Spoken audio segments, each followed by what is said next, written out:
Lahore high court का इमरान रियाज को 5:15 बजे तक अदालत पेश करने का हुक्म। आपको बताएं कि लाहौर हाईकोर्ट ने इमरान रियाज को रिहा करने का हुक्म दे दिया है। अपडेट कर रहे हैं आपको बड़ी खबर से, लाहौर हाईकोर्ट ने इमरान रियाज को रिहा करने का हुक्म दे दिया है। लाहौर हाईकोर्ट में उनकी जमानत के केस के हवाले से समाअत का सिलसिला जारी था। अब लाहौर हाईकोर्ट की जानिब से बड़ा हुक्म जारी किया गया है। इमरान रियाज को रिहा करने का हुक्म दे दिया गया है।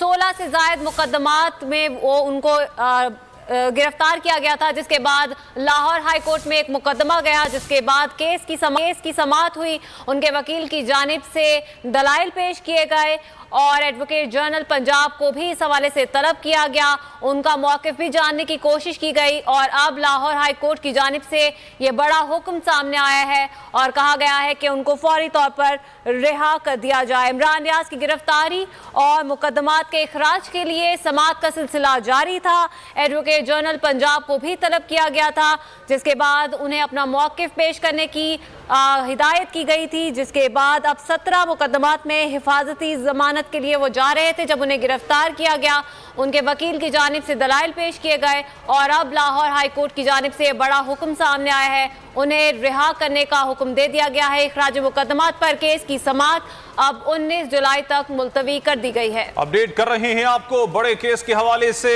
आपको बताते चलें कि सहाफी इमरान रियाज को रिहा करने का हुक्म दे दिया गया है। अखराज मुकदमात पर केस की समाअत 19 जुलाई तक मुलतवी कर दी गई है। इससे पहले यही कहा जा रहा था कि उनकी आज रिहाई मुमकिन हो जाएगी और उनके वकील भी इस हवाले से बहुत पुरउम्मीद थे और अखराज मुकदमात पर केस की समाअत अब 19 जुलाई तक मुलतवी कर दी गई है और जमानत मंजूर कर ली गई है। सुधीर चौधरी से मजीद तफसीलात मालूम कर लेते हैं। सुधीर, अपडेट कीजिएगा।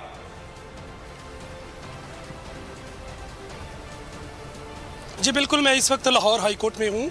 यहाँ पे जस्टिस अली बाकर नजवी अदालत में इमरान रियाज को पेश किया गया और उनके खिलाफ जो FIRs थी उसके बारे में जज साहब ने इस्तफसार किया, जिस पर उनके वकील अली अशफाक ने तमाम FIRs जो थी उनकी मुतल्लिक तफसीलात बताई और स्पेशली जो सिविल लाइन पुलिस की तरफ से जो FIR दर्ज की गई थी उसके मंदरजात पढ़कर सुनाए। इस मौका पर अली बाकर नजवी जस्टिस साहब ने मुख्तलिफ जो आर्टिकल्स थे उनके बारे में उनसे इस्तफसार किया और उनको कहा कि उसे पढ़कर सुनाए।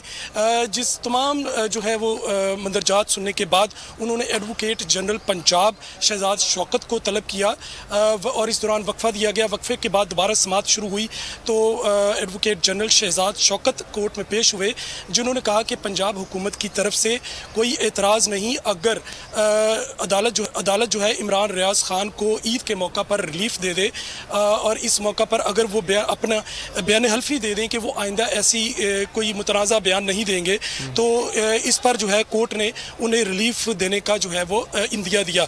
दोबारा समाअत शुरू हुई। मेरे साथ इस वक्त इमरान जो कि बात अभी इमरान रियाज जो है वो हाई कोर्ट के अहाते में ही हैं, ताहम मैंने कोशिश की कि उनसे बात हो जाए, ताहम वो नहीं हो सकी। इस मौका पर जो है वो फाजिल जज अली बाकर नजवी ने तमाम जो दलाइल थे उनको सुनने के बाद शख्सी ज़मानत पर इमरान रियाज खान को जो है वो बेल ग्रांट कर दी और उन्होंने कहा कि जो इनके मुतल्लिक जो चकवाल में FIR दर्ज की गई थी जिस पर वो जुडिशल रिमांड में थे, उस पर भी उन्होंने पोस्ट बेल जो है वो भी ले ली, पोस्ट अरेस्ट बेल जो है वो भी ले ली, क्योंकि उनका कहना था कि FIR का मतन जो है वो तमाम FIRs में एक है। लिहाजा जो इमरान रियाज खान के वकील थे अली अशफाक, उन्होंने रिक्वेस्ट की कि तमाम FIRs का मतन अगर एक है तो कोर्ट यहाँ से अगर रिलीफ दे रही है तो चकवाल की इस बेल में भी उनको रिलीफ दिया जाए और ईद के बाद जो है कोई एक तारीख मुकर्रर कर दी जाए जिस पर इमरान रियाज खान उस अदालत में पेश हो जाएंगे और अपने जो बाकी केस है उसको वो प्रोसीड करेंगे। इस मौका पर इमरान रियाज खान ने कोर्ट के रूबरू कहा कि वो आइंदा कोई ऐसा मुतनाज़ी बयान नहीं देंगे